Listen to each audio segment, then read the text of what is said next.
Alors, c'est la 14e séance. Voilà, alors on va commencer par vous interroger sur ce que nous avons dit la dernière fois, afin de voir dans quelle mesure vous avez un peu intégré ces premières notions d'importance majeure. Voilà. De quoi est-ce qu'on a parlé? De la potentialité. De la potentialité, d'accord, de la potentialité. Bon, et alors, il y a une autre manière de dire ça, plus concrète. La potentialité, c'est abstrait, c'est l'aspect de ce qui est en puissance. Voilà. Et deuxième remarque à faire, ce qui est en puissance reçoit ce qu'on appelle reçoit quoi? Le propre de ce qui est en puissance, c'est de recevoir. Voilà, ça c'est. Je vous ai dit qu'on recevait l'existence, par exemple, mais en général, ce qui est en puissance reçoit quoi? Un acte. Alors il faut retenir bien ce terme comme étant un terme tout à fait technique, pour ne jamais le confondre. Ça, il peut arriver qu'on l'emploie dans un autre sens, mais enfin, quand il est employé au sens technique que je dis là, il ne se confond absolument pas avec ce que on appelle les actes humains, par exemple, n'est-ce pas? Un acte fatal, n'est-ce pas? Un acte désespéré, tout ça ce sont des actions. Et le mot technique qui correspond à ça, en philosophie, qui correspond à l'action, c'est l'action, ou plus généralement, parce qu'il n'y a pas d'action en Dieu, je vous expliquerai pourquoi plus tard, un terme plus général qui convient à Dieu, l'opération. Donc ce que vous appelez des actes, n'est-ce pas? Des actes coupables ou des actes méritoires, en termes techniques, en philosophie, nous appelons ça des actions ou des opérations. Par contre, ce que nous appelons l'acte, c'est autre chose qui n'est pas forcément une opération. Ça peut être une opération. Ben, il suffit que vous ayez affaire à quelqu'un qui soit en puissance à une opération. Par exemple, un pianiste, une virtuose comme Claire, actuellement, bon, en ce moment, on ne se douterait de rien à la voir comme ça. Il faut vraiment l'entendre pour s'apercevoir. Bon, donc, en ce moment, elle est en puissance à l'action de jouer du piano. Alors, si elle passe à l'acte au sens de puissance et acte, là, il s'agit justement, ça coïncide, elle est en puissance à une certaine opération qui s'appelle jouer du piano. Donc, l'acte de cette puissance, l'actualisation de cette puissance, ou l'opération de jouer du piano, c'est la même chose. Vous voyez? Mais ça, c'est une coïncidence qui n'a pas lieu toujours. Est-ce que vous me suivez bien? La coïncidence, c'est que ce soit à la fois une actualisation et une opération. Parfait. Rien ne t'échappe. C'est exactement ça. Tu es un peu noyé, mais tu comprends bien. Néclaire, tu allais dire quelque chose? Ah non, non. Bon, j'ai cru que tu avais murmuré. Alors, vous suivez ça. Alors, l'acte et l'opération, c'est complètement différent. C'est ce que je dis. Ça peut coïncider, mais ce sont deux notions distinctes. Alors, je vais vous donner un exemple. Justement, si vous prenez les 4 étages, vous vous souvenez des 4 étages?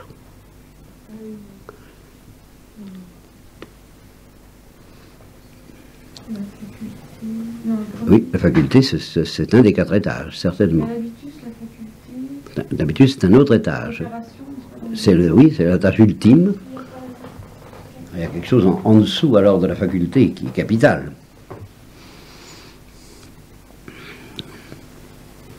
La substance. Mais bien sûr. Bon. Alors, prenons une substance qui a une faculté, mettons justement la faculté fondamentale qui fait que n'importe qui théoriquement est capable d'apprendre à jouer du piano, ben, elle est en puissance à cet apprentissage. Vous voyez? Bon, alors si on prend par exemple des frères et sœurs qui n'ont, par exemple, je sais pas moi, le divin Joston ou la petite Manu, bon, ben, elle est parfaitement en puissance à l'égard du piano. Non seulement elle ne peut pas en jouer, mais elle n'a pas l'habitus que tu as déjà un peu. Tu vois ce que je veux dire, Claire? Bon. Donc, ta capacité fondamentale d'apprendre à jouer du piano est déjà actualisée en ce moment même au niveau de l'habitus. L'habitus est un certain acte par rapport à la faculté qui est en puissance à recevoir cet habitus. Et l'opération est un certain acte par rapport à l'habitus qui dort ou qui est en acte quand tu joues du piano. Et il faut apprendre un peu à manipuler ces notions-là. Vous voyez, c'est relativement simple, mais il faut...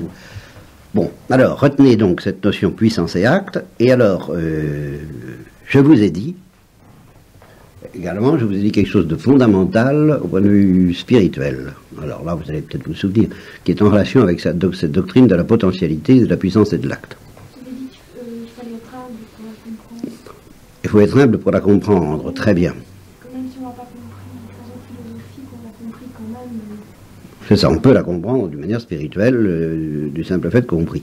Alors, un réciproquement, pour être humble, d'une manière profonde et non pas simplement en se disant je veux faire des actes d'humilité, pratiquons des actes d'humilité. Alors non, le plus simple, le plus direct, le plus profond, pour poser des actes, des opérations, n'est-ce pas, d'humilité, c'est encore de méditer sur la doctrine de la potentialité. Pourquoi? Alors c'est ça que je voudrais que vous me disiez. Pourquoi cette doctrine est-elle ce qui nous donne la vertu d'humilité si on la comprend bien? Parce que la potentialité, elle nous prouve qu'on n'est rien. C'est pas tout à fait exact. Hein. Pas rien à pouvoir parler. Non, c'est pas exactement là-dessus que ça porte. Comment tu dis? Rien sans Dieu. Bon, alors ça, c'est ça. Elle est le fondement de la distinction de l'abîme infini qui sépare le créateur de la créature. La perfection du créateur de l'imperfection, et non pas du néant clair. Bon. L'imperfection de la créature s'enracine dans la potentialité. Et la perfection du créateur s'enracine dans le fait qu'il n'y a pas en lui de potentialité, c'est pourquoi on l'appelle l'acte pur. Bien. Oui. Il n'y a pas de potentialité parce qu'il faut tout faire. Ah mais non, justement, tu reprends, tu retombes dans le piège de l'action. Tu vois, tu retombes dans le piège d'identifier acte et action. Non, il n'y a pas de potentialité parce qu'il n'y a rien qui reçoit en lui. Il n'a pas à recevoir une perfection de qui que ce soit d'autre. Et même quand tu l'aimes, il ne reçoit rien. Et pourtant, il te mendie de l'aimer, ce qui est un grand mystère, dont nous reparlerons en théologie peut-être, si nous en faisons. Mais il ne reçoit pas de perfectionnement, il n'est pas perfectible. Vous voyez, et quelqu'un qui n'est pas perfectible, c'est quelqu'un qui n'a pas de potentialité, parce que partout où il y a de la potentialité, on est perfectible. Vous voyez? Perfectible par l'acte. Bien, alors je vous ai dit que c'est ça qui constitue la différence fondamentale entre le créateur et la créature. Le créateur est acte pur, et la créature est toujours composée d'actes et puissance. C'est vrai sans aucune exception. Bon, alors voulez-vous me donner un exemple célèbre, massif, qui justement vous permet, grâce à cette doctrine, de ne pas confondre la créature et le créateur, là où il y a de bons esprits qui seraient tentés de confondre la créature et le créateur. Il y a un cas, j'ai vu souvent des gens qui ne distinguent pas bien entre certaines créatures et le créateur. Exactement. Bon. Exactement. Pourquoi est-ce que justement on a du mal à distinguer? Qu'est-ce qui te fait rire, Marie? Explique-moi bien. C'est à cause de Marie, parce que oui. vous avez parlé tout à l'heure d'une erreur célèbre, et Marie, elle avait fait une erreur sur les anges. Ah bon? Oui. Elle les avait confondus avec Dieu? C'est exactement ça. C'est exactement ça. Ça c'est arrivé quand? Tu t'en souviens, Marie? À l'avant-dernière. La dernière fois. C'était pas exactement ça. Je sais plus ce que... Ça tournait autour de ça, oui. Bon, mais pourquoi est-ce qu'on est tenté de confondre? Voilà, il n'était pas créature, c'est ça. Voilà. Eh bien, pourquoi est-ce que tu as eu la tentation de penser que les anges n'étaient pas des créatures? Ils n'ont pas de matière. Voilà, ils n'ont pas de matière. Voilà, c'est ça. Bon. Dans la série Saint-Thomas, je ne crois pas sans voir. Bon, alors, qu'est-ce qu'il y a en effet de commun entre les anges et Dieu qui fait qu'on est tenté de les confondre? Ah non, parlons pas de ça. Oui, alors là, il y a un terme technique très précis qui s'applique à Dieu et aux anges, et c'est justement le fait qu'on l'applique à Dieu et aux anges dans la définition des uns et des autres qui fait qu'on les confond dans une même affection et sur voilà. Ce sont de purs esprits. Voilà, l'ange est un esprit pur et Dieu est un esprit pur. Alors dans notre esprit, nous, donc, comme dit Marie, il n'y a pas de matière, alors là, tous ces gens-là, ça se ressemble un peu, et on les confond dans une même ignorance, je dirais plutôt, dans une même inconscience. Alors c'est vrai, il n'y a pas de matière ni de corps chez les anges, mais il y a de la potentialité. Alors nous allons préciser cette potentialité, de quelle façon les gens sont puissance et acte. Alors que Dieu est acte pur et non pas seulement esprit pur. Les anges ne sont pas actes purs. Alors qu'est-ce que c'est qu'un ange? Autant qu'on peut en parler d'une part en général sur la terre, ce qui va pas très loin, et pour un début entre nous quatre, ce qui va encore moins loin, Michel, Raphaël, Gabriel, les trônes et les dominations, on en prend un, on se l'épingle, et qu'est-ce que c'est qu'un ange? Un esprit pur, bon, d'accord. Qu'est-ce qui fait la différence entre un ange et un autre ange? Tous les deux sont des esprits purs. Ils n'ont pas tous la même perfection. Bon, c'est pas si mal, oui, d'accord, mais ça ne les différencie pas, ça. Que vous avez dit sur l'habitus. Ah non, justement, non, les habitus, c'est pas assez profond. Justement, il faut aller à quel niveau des 4 étages, est-ce qu'il va falloir distinguer d'abord les anges les uns des autres? Voilà. Bon. Et alors, qu'est-ce que c'est que... donc, admettons qu'on puisse définir un ange, ce qu'on ne peut pas en fait, mais enfin, eux, ils peuvent très bien se définir les uns par rapport aux autres. Si on définit la substance d'un ange, ça donne quoi? Là, c'est un mot nouveau que je vais vous donner qui est capital. La définition d'un ange, la définition de sa substance, ça s'appelle l'essence. Alors, qu'est-ce que c'est que l'essence? C'est ce qui définit ce que sont les choses. L'essence nous dit ce que sont les choses. Alors, mais ce que sont les choses en dernière analyse, c'est-à-dire au niveau de la substance. Par exemple, on dira qu'un loup est méchant, mais il peut y avoir d'autres êtres qui sont méchants. Mais un loup, avant tout, il est quoi? Il est quelque chose qui fait son essence, c'est qu'on appellera en termes abstraits, scolastiques, ridicules et nargués par Molière, la lupéité. Vous voyez un peu ce que je veux dire, n'est-ce pas? C'est-à-dire la caractéristique, c'est ce qui fait qu'un loup est un loup. Ce qui fait qu'un chat est un chat, ce qui fait qu'un agneau est un agneau. Alors ce qui fait qu'un agneau est un agneau au niveau le plus profond explique alors les qualités, les accidents. Par exemple la douceur qui fait que que le Christ s'est comparé lui-même à un agneau et non pas à un loup. C'est très profond, c'est lié à la nature. Il y a quelque chose d'identique, retenez ça, entre ce qu'on appelle chercher la nature profonde d'un être ou chercher son essence, c'est très voisin. Il y a des petites différences. En gros, je vous dis tout de suite, l'essence, la nature, c'est l'essence, en tant que l'essence est un principe d'activité, d'opération. Eh bien, parce que j'ai telle nature, j'agis de telle façon. Vous voyez? Parce que je suis un loup, je suis méchant. Et ça, c'est l'opération. Donc, l'essence du loup explique certaines de ces opérations. En tant que l'essence du loup explique qu'il soit méchant, c'est une nature. Quelle charmante nature. Voilà ce qu'on dira de telle nature individuelle. Par exemple, dans le cas d'une fille charmante et particulièrement désagréable, on dira quelle charmante nature, n'est-ce pas? Charmante nature individuelle. Parce que les actes découlent de la nature, ou de l'essence, en tant que l'essence est principe d'opération. Moyennant les 4 étages. Moyennant les 4 étages. Vous voyez bien. Marinon est noyé, c'est bien, tant mieux, ça m'enchante. Parce que tant que vous êtes noyé, on y passe le temps qu'il faut jusqu'à ce que vous soyez plus noyé. Moi, j'ai pas enregistré le truc qui lit la nature et l'essence. J'ai pas enregistré. La nature, c'est l'essence, en tant que l'essence est regardée comme principe d'opération. C'est l'essence regardée comme principe d'opération bien déterminé.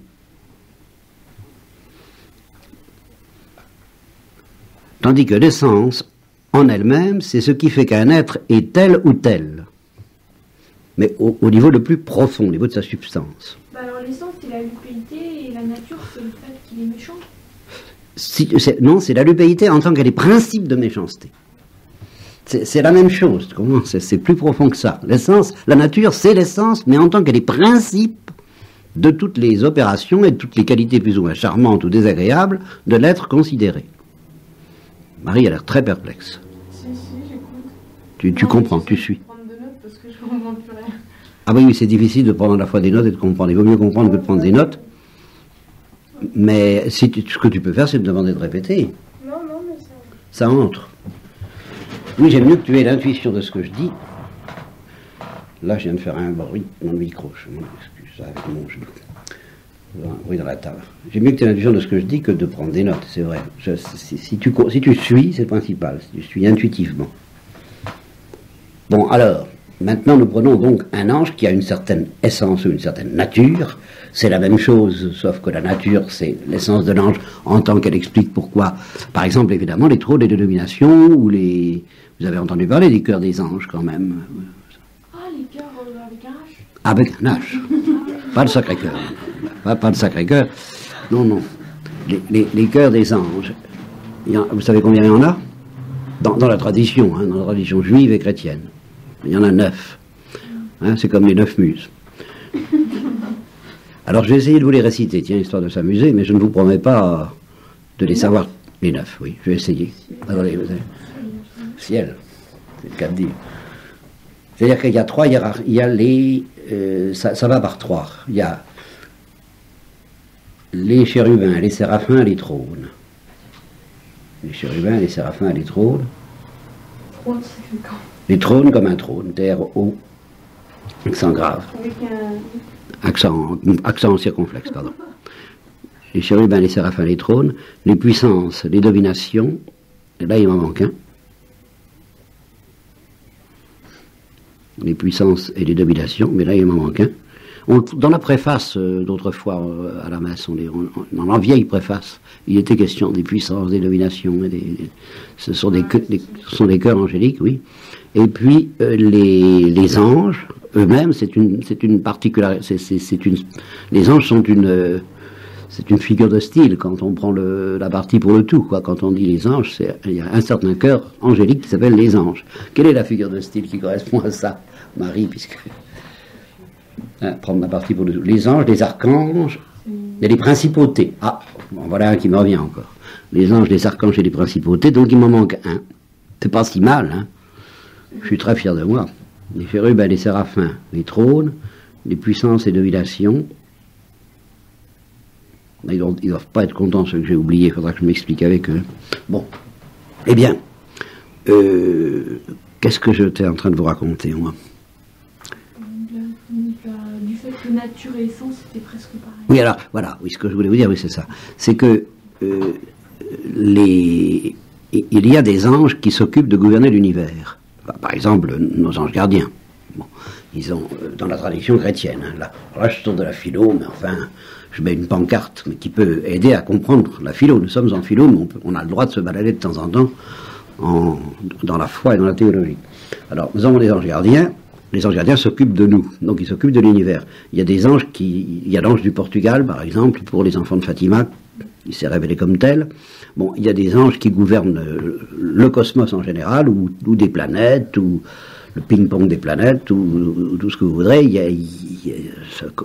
Nous reparlerons de ça plus tard, mais quoi qu'en ignorent les physiciens, tout ça ne marcherait pas sans les anges. Bien. Ce qui explique bien les choses. Mais il y a des anges qui ne fichent rien.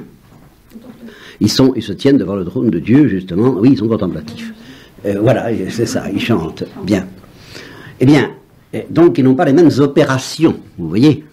Il y en a qui sont de purs contemplatifs, et puis il y en a qui ont une certaine action. Et ça découle de leur nature. Vous voyez. Bien. C'est la même chose. Si. La substance, c'est... Oui, essence. Oui, simplement, dans la mesure où on considère cette essence comme expliquant leurs opérations, on la considère comme nature. Tout de suite, c'est la nature. Parce que, je comprends, ça vient de ce que Aristote a découvert la nature en recherchant l'explication du comportement des êtres. Alors il dit, tout s'explique par une certaine nature qui est à la racine de telle et telle opération. Autrement dit, son point de vue, c'était les opérations. Alors à la racine des opérations, il dit, il y a une certaine nature. Alors là, on envisage les choses en disant, on peut les envisager aussi de manière beaucoup plus générale, en disant, chaque ange est ceci ou cela, alors c'est une essence, indépendamment de ses opérations. Bien. Alors maintenant, je vais vous poser une question un petit peu délicate. On va arriver à quelque chose d'assez névralgique. Vous allez franchir une frontière philosophique ce soir, si j'arrive à vous expliquer ça. Vous avez fait de la géométrie. Est-ce que vous pouvez imaginer un triangle concevoir par l'intelligence? Un triangle qui n'est pas trois côtés. Difficilement. Bon, alors, c'est en fait, la définition du triangle, c'est pas trois côtés, c'est trois angles. Bien. Et c'est une propriété qui en découle nécessairement qu'il ait trois côtés. Bon, ça, la géométrie vous explique ça. Très bien. Bon. Donc on peut dire que dans la définition du triangle, dans son essence, on peut parler d'une sorte d'essence pour le triangle. Triangle, ça se rencontre pas dans la rue, bonjour triangle, comment ça va? C'est pas comme un loup, n'est-ce pas? C'est ce qu'on appelle un être de raison, c'est-à-dire un objet de notre pensée, mais qui a tout de même des structures intelligibles qui résistent, qu'on ne fait pas ce qu'on veut d'un triangle, n'est-ce pas? C'est pour ça qu'on travaille dessus. Bien. Eh bien, dans la définition du triangle, il y a trois angles. Et de cette définition découlent nécessairement trois côtés. Bon. Et puis toutes les propriétés de la géométrie la trigonométrie, quoi. Vous avez entendu parler de la trigonométrie. La trigonométrie. Vous savez ce que c'est, la trigonométrie? C'est l'étude des triangles. C'est l'étude calculatrice des triangles, sinus, cosinus, tangente, toutes sortes de bazar, en tant qu'ils sont inscrits dans un cercle. Vous n'avez jamais étudié ça? Bon, cosinus, eh bien, c'est de la trigonométrie. Bon. Eh bien, toute la trigonométrie est contenue, en fin de compte, dans la notion de triangle. Évidemment, puisque c'est déduit, on ne va pas faire des expériences, c'est déduit qu'un ange, justement, qui est très intelligent, il voit tout de suite, dans la notion même de triangle, toute la trigonométrie, lui. Vous comprenez? Bon. Alors, si on comprenait, par exemple, à fond, ce qu'est l'essence d'un ange donné, je vous pose la question suivante, est-ce qu'on y trouverait l'existence? Forcément, puisque il faudrait que ce soit Dieu pour qu'on puisse... Parfait. Parfait. L'existence n'appartient pas aux définitions essentielles d'une créature. Sans quoi la créature existerait nécessairement. Et nous, on a l'existence ou pas? Oui, mais pas en vertu de notre essence. Pas plus que les anges. Oui, mais il n'y aurait pas d'ange s'il n'y avait pas d'existence donnée par Dieu. Oui. Bon, justement, ce que je suis en train d'amener petit à petit, c'est que l'essence, n'impliquant pas l'existence dans sa définition, jamais, quand il s'agit d'une créature. Quand il s'agit de Dieu, si. Dieu est l'être dont l'essence est d'exister, c'est sa définition même. Quelque chose peut avoir une essence sans exister? Ben tiens, par exemple, Dieu pense à ce qu'on appelle les possibles, toutes sortes d'êtres possibles auxquels il n'a jamais donné l'existence. Et il en a beaucoup plus dans sa poche, il en a un nombre rigoureusement infini. Et il ne peut pas créer tout ce qu'il pense. Il pense trop d'être là. Mais c'est évident, vous ne pourrez jamais dire que la pensée de Dieu est limitée aux créatures qu'il produit. Il pourrait en produire beaucoup d'autres. Mais en fait, il n'est pas limité matériellement. Ah non, il est limité d'aucune façon. Comme tout est dans l'infini, même la limitation est infinie. Donc, Bon, alors nous reviendrons là-dessus, c'est peut-être pas très... Là, tu confonds un peu l'être et la pensée, mais ça ne fait rien. Bon, je recommence. Je dis simplement que l'existence n'est pas incluse dans la définition d'un ange. Dans la définition, dans son essence. Si elle était incluse dans son essence, il serait Dieu. Est-ce que vous comprenez ça? Parce que c'est que l'existence. Le fait qu'on dise « il existe ». Justement, c'est comme ça que Descartes démontre l'existence de Dieu. Vous m'entraînez Vous m'entraînez, justement, il dit Dieu est un être infiniment parfait, donc il existe forcément, parce que s'il n'existait pas, il ne serait pas parfait. Parce que l'existence est une perfection. Donc ça fait partie de ces perfections d'exister. Voilà comment Descartes démontre l'existence de Dieu. Ça vaut rien du tout comme démonstration, je vous le dis tout de suite, mais c'est pour vous, pour que tu comprennes, tu me dis quoi? Qu'est-ce que tu viens de me dire? Non, je ne comprends pas ce que c'est que l'existence. il faudrait que vous preniez le parallèle avec le triangle et la trigonométrie. Tu ne sais pas ce que c'est que l'existence, je vais t'expliquer très facilement. Alors très facilement, je ne vais pas prendre la trigonométrie, parce que là je crois que nous ne la sortirons pas, si simplement en 1914 existais-tu. Bon, alors l'existence, c'est ce qui t'est arrivé, et cependant, Marinon était déjà Marinon, dans la pensée de Dieu. Bon, donc l'essence, tu l'avais déjà. Mais c'est l'existence que tu n'avais pas. Alors c'est ce qui t'est arrivé à ta conception. C'est l'existence. Mais je ne comprends pas le rapport avec les anges. Eh ben, nous allons y venir. Enfin, tu comprends déjà ce que ça veut dire l'existence. Bien. Ben, ce que je dis, que les anges, justement, il faut que Dieu leur donne l'existence, aussi bien qu'à toi, pour qu'ils existent. C'est tout ce que je dis. C'est aussi bête que ça. Parce que l'existence n'appartient pas à leur essence. Ça n'appartient pas à la définition d'un ange. C'est pas un être qui existe en vertu de sa nature. Sa nature ne dit pas qu'il faut qu'il existe. Il peut exister ou ne pas exister. Voilà ce que dit son essence. Et tous les êtres dont vous avez parlé tout à l'heure, qui sont inventés par Dieu, créés, et qui n'existent pas encore, ils sont déjà une essence? Ah oui, bien sûr. Mais je parlais même, moi, d'êtres qui n'existeront jamais. Et que, en dehors de la pensée de Dieu, car il y en a, que Dieu ne créera jamais. Ce qu'on appelle des simples possibles. Ils auraient pu exister si Dieu l'avait voulu. Mais il a décidé de ne pas leur donner l'existence. Vous ne voyez pas ça? Un peu. Bon, alors, je reprends. Si l'existence appartenait à l'essence d'un ange, comme la trigonométrie à l'essence d'un triangle, l'ange existerait nécessairement en vertu de sa nature. À ce moment-là, il serait Dieu. Est-ce que vous comprenez ça? Clair? Oui, Bien. Donc, si je prends l'essence d'un ange, pour exister, il faut que cette essence, terminez ma phrase, est l'existence. il y a un mot-clé que j'ai employé qui est capital, qu'il faut employer pour que une essence à laquelle il n'appartient pas d'exister par essence existe, il faut qu'elle Soit actualisée. tu es sur la voie, c'est ça. Mais le mot que je voulais employer, c'est il faut qu'elle reçoive l'existence. C'est tout. C'est-à-dire que Dieu la lui donne. Ça revient au même.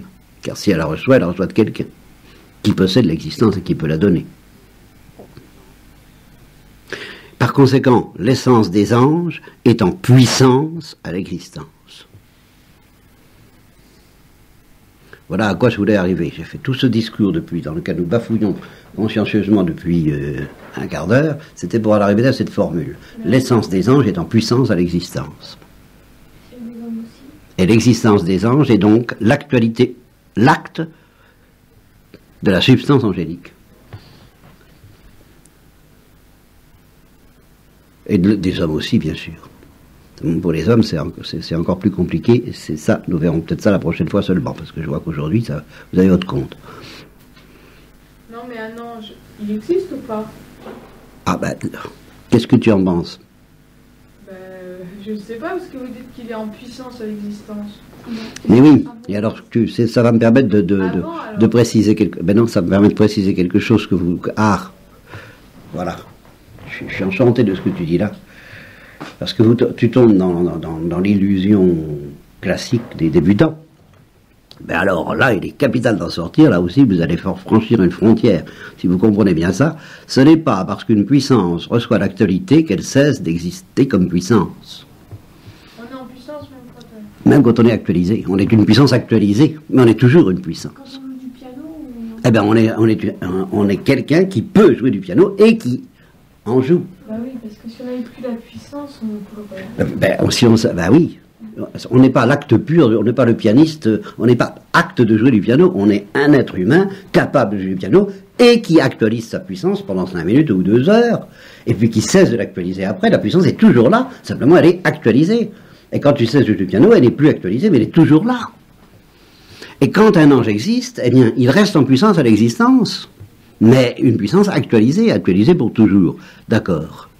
Et même nous, c'est pareil, pour notre âme du moins, et pour notre corps, on en reparlera, mais Dieu ne retire jamais l'existence. Mais il pourrait, et comme je l'ai dit souvent, s'il avait une seconde d'inattention, nous retomberions dans le néant. Bien.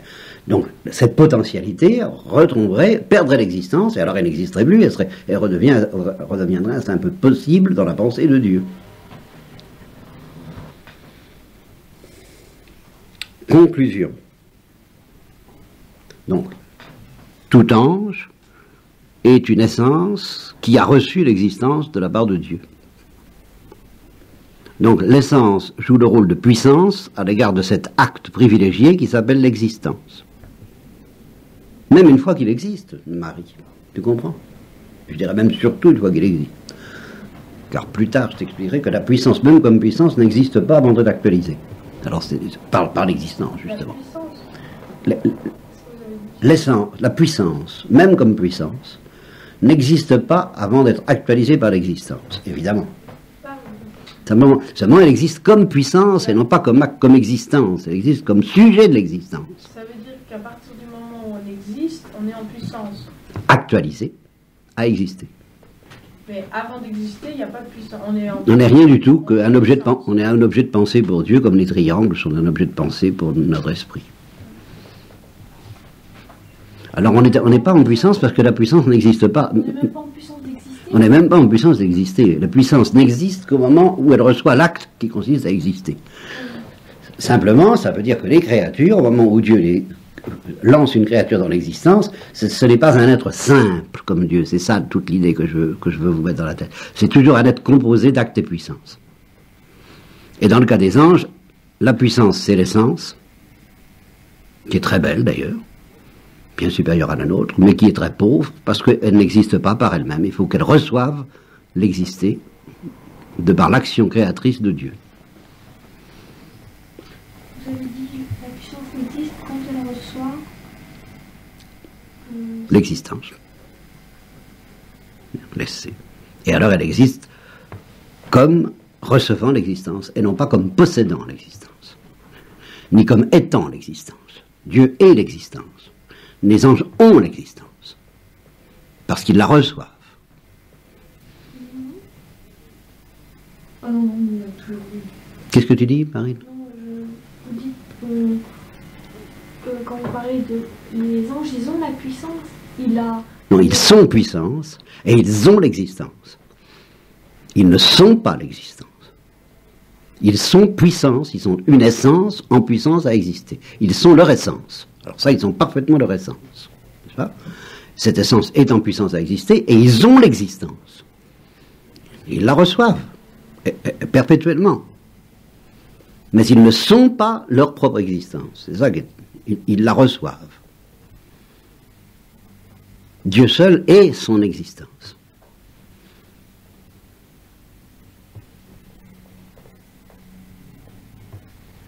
Est-ce que ça commence à entrer un tout petit peu? Bien. Alors, je vais vous laisser sur un paradoxe final.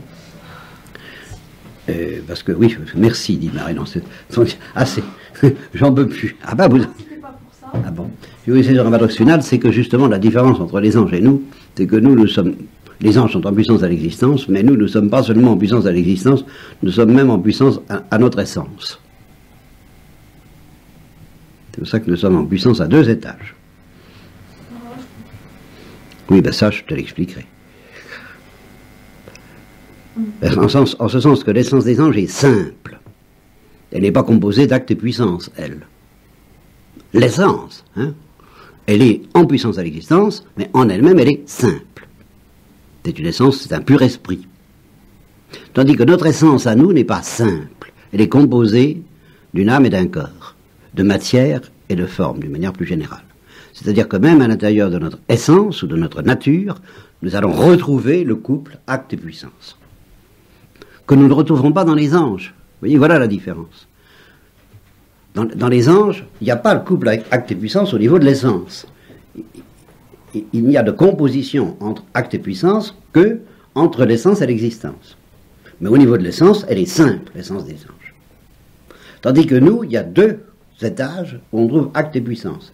Par rapport à l'existence, comme les anges, et par rapport à notre essence, parce que notre essence est complexe. Elle est composée de matière et de ce qu'on appelle une forme. Et alors, pour parler d'un langage que vous comprenez plus facilement, d'un corps et d'une âme. Et l'âme est l'acte du corps qui est en puissance à recevoir l'âme. C'est ce qui a lieu au moment de la génération. Et quand le corps... Le corps est en puissance à recevoir l'âme. Et c'est seulement le corps et l'âme qui constituent une essence. De sorte que le corps n'est même pas une essence à lui tout seul.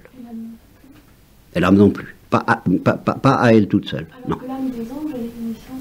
Voilà, c'est pour ça qu'on ne parle pas d'âme pour les anges. Parce que justement, comme c'est saint, on dit esprit pur. Mais l'âme, c'est une partie substantielle, justement. C'est la partie la plus noble, la forme de l'être humain.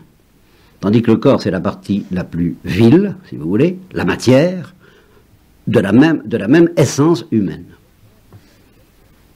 L'essence humaine est composée de matière et forme, ce qui est encore une nouvelle composition acte et puissance.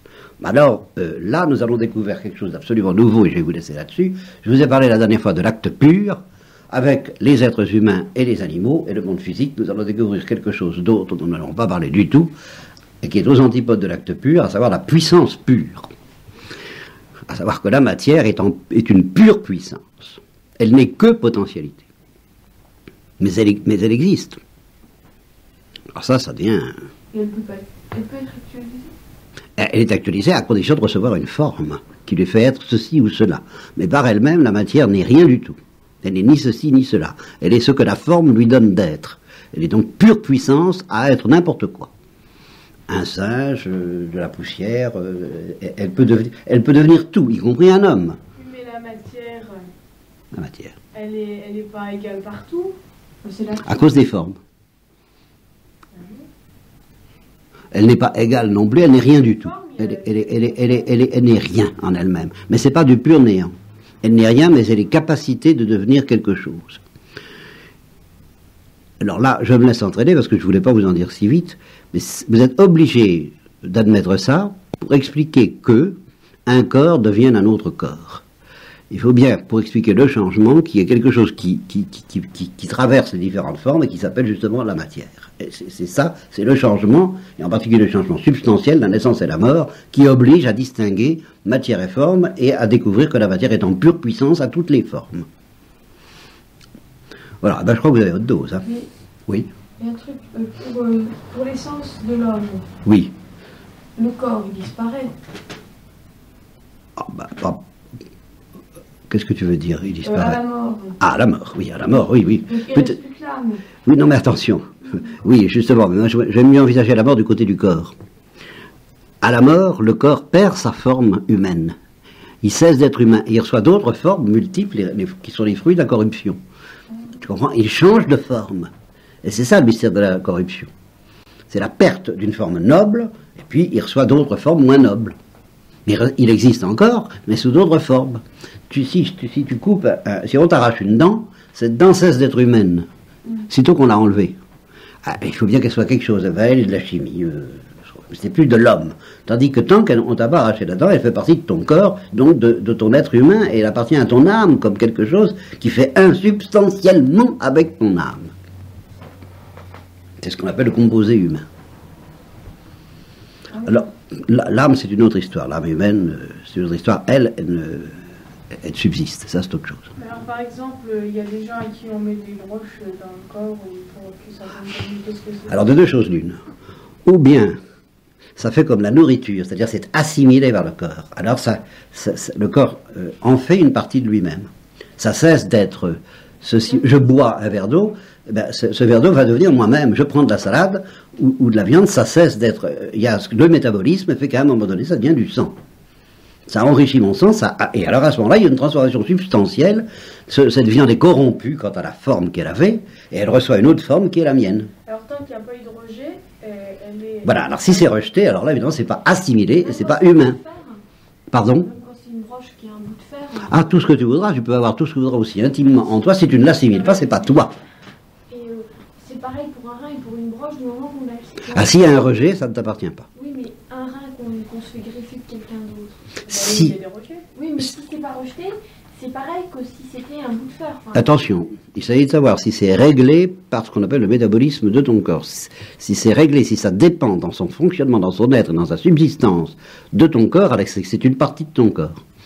Mais si c'est simplement un cœur en plastique, par exemple, qui fonctionne, eh bien le cœur en plastique ne viendra jamais. C'est un instrument de ton corps, mais c'est pas ton corps. C'est quelque chose, c'est un instrument qui permet à ton corps de fonctionner. Mais ce n'est pas ton corps. Le corps en plastique ne vit pas, n'est pas vivant parce qu'il appartient au fonctionnement de ton corps. C'est un instrument. Alors tout est un instrument. Ça c'est un instrument. Quoi? Mon bras là. Non, parce qu'il est vivant de la vie que lui donne ton âme. Tandis que le cœur en plastique n'est pas vivant. et les formes, c'est toujours vivant. Ah, les formes vivantes sont vivantes, mais les formes inertes sont inertes. Car il y a aussi des formes inertes. Le plastique, c'est une forme qui a pu être vivante, mais enfin qui résulte du pétrole. Il y a longtemps, c'est des végétaux décomposés, c'est inerte. Moi, je pensais qu'une forme inerte, c'était que de la matière.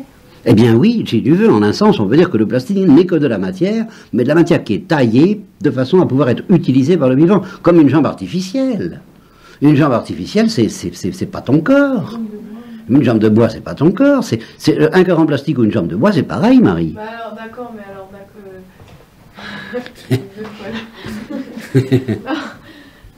Mais il peut y avoir le coup de la greffe, c'est pas vrai du tout alors. Ah pardon. Moi j'ai cru qu'à chaque fois qu'il y avait, tant qu'il n'y avait pas de greffe, c'était assimilé. Bah alors une broche, elle sert pas forcément. Qu'est-ce que vous appelez servir? Parce que pour moi, la chose qui sert le plus, c'est encore le cœur. Oui, ça sert, mais la jambe, ça sert aussi. La broche, je ne sais pas ce que c'est. C'est une jambe de bois, c'est un truc en métal qu'on met. Oui, alors là, c'est comme la jambe de bois ou le cœur en plastique. C'est un instrument du corps.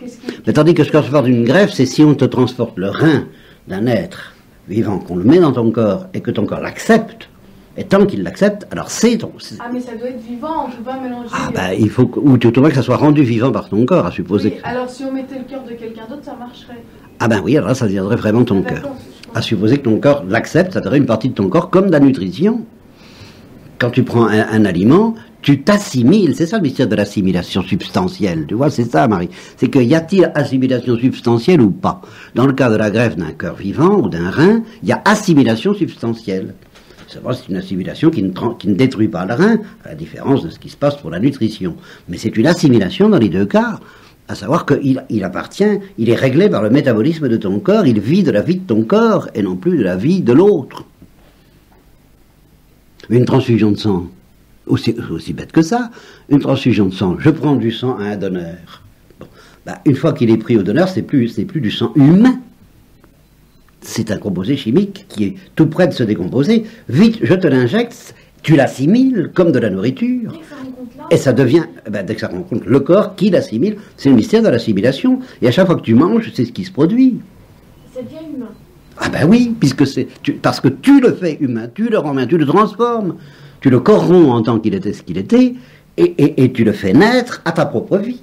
Mais là, on lui donne une nature plus noble, ça s'appelle comment? Oui, dans ce cas-là, c'est une nature plus noble, alors c'est une assimilation, il y gagne, si tu veux.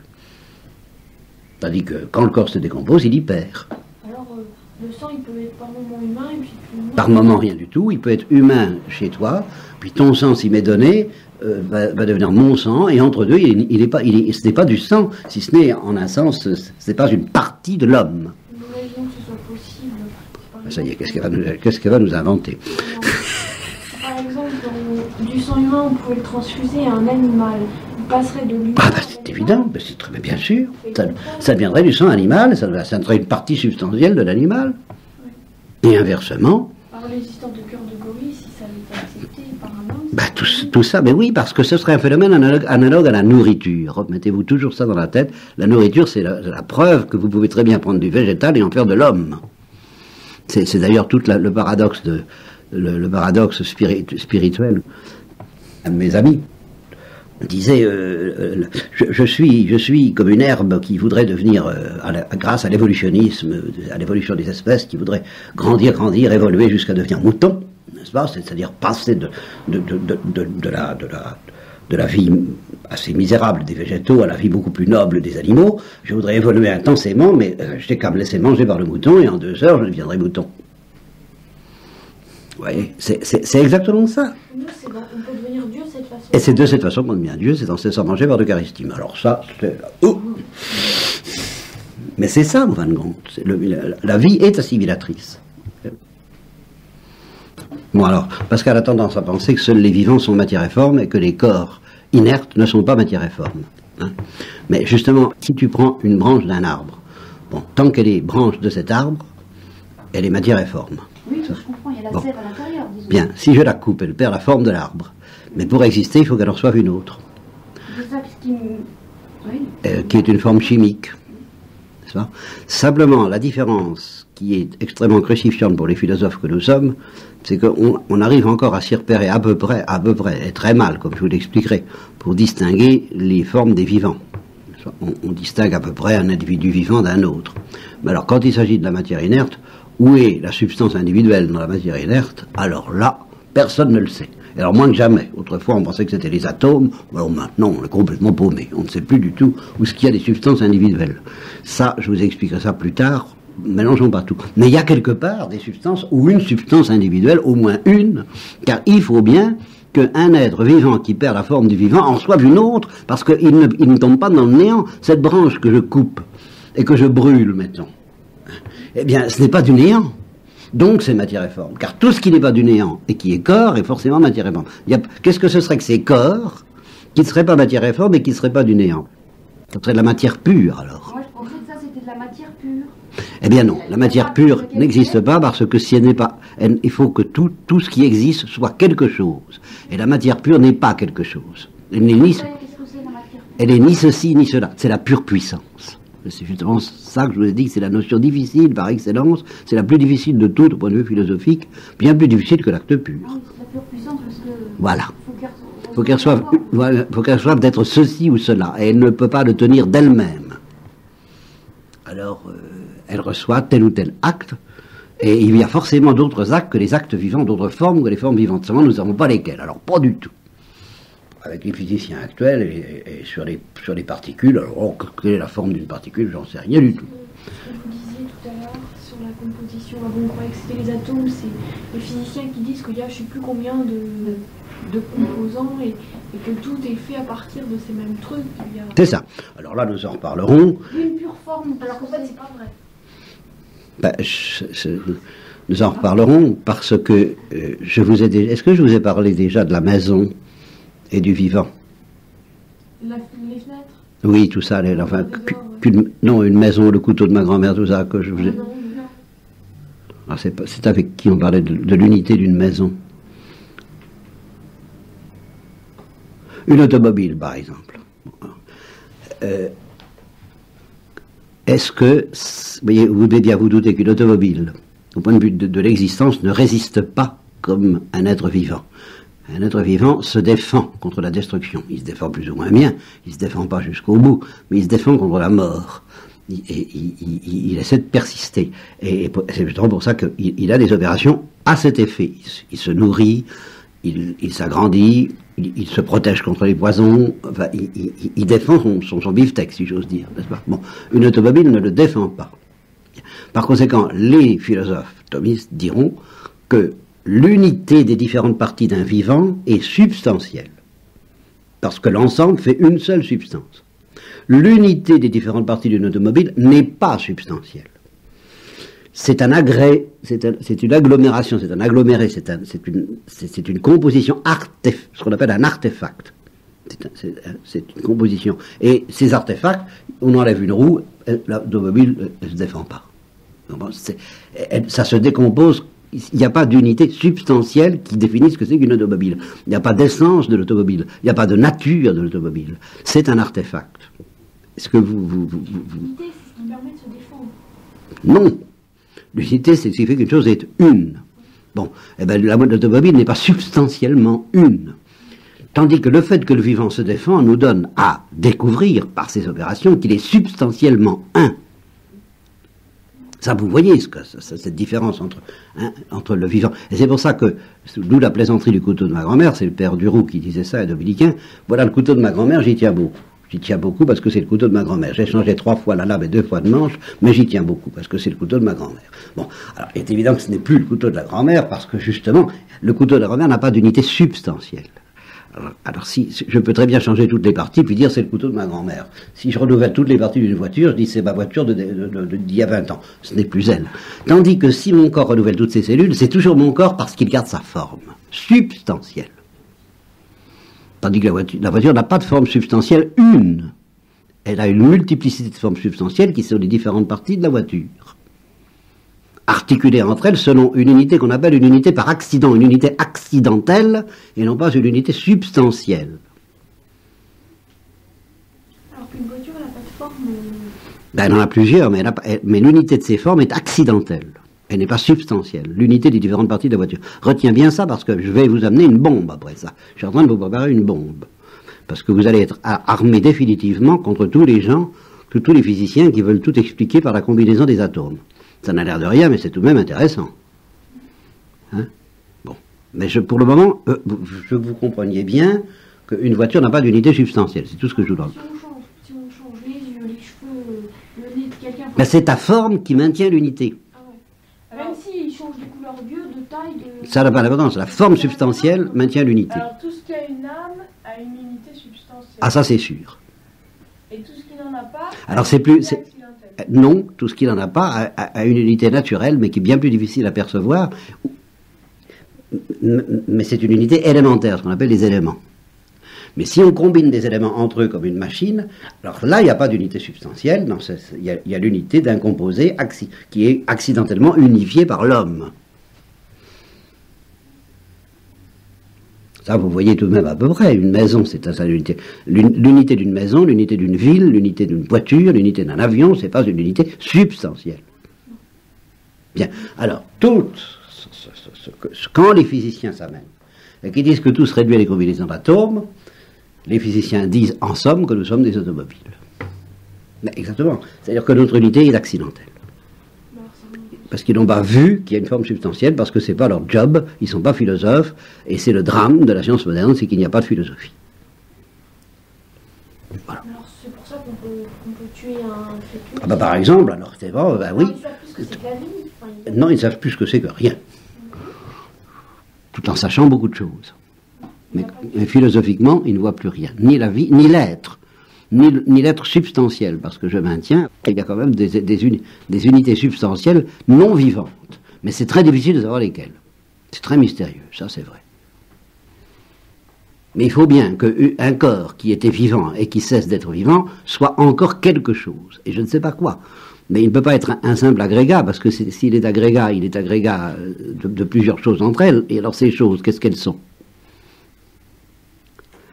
Et c'est là qu'autrefois, on croyait avoir la réponse. Moi, j'ai connu le temps où on croyait avoir la réponse. Je disais, bon, ce sont des atomes, des petites boules. Alors, depuis, la physique a fait un tel chemin qu'on se dit, non, c'est pas ça. Ben, alors, on ne sait plus. Non, on ne sait plus. On ne sait plus où sont les substances individuelles dans le monde inerte, dans le monde des corps. Mais on sait qu'il y en a quelque part. Philosophiquement, j'en suis sûr. Mais physiquement, je ne sais pas.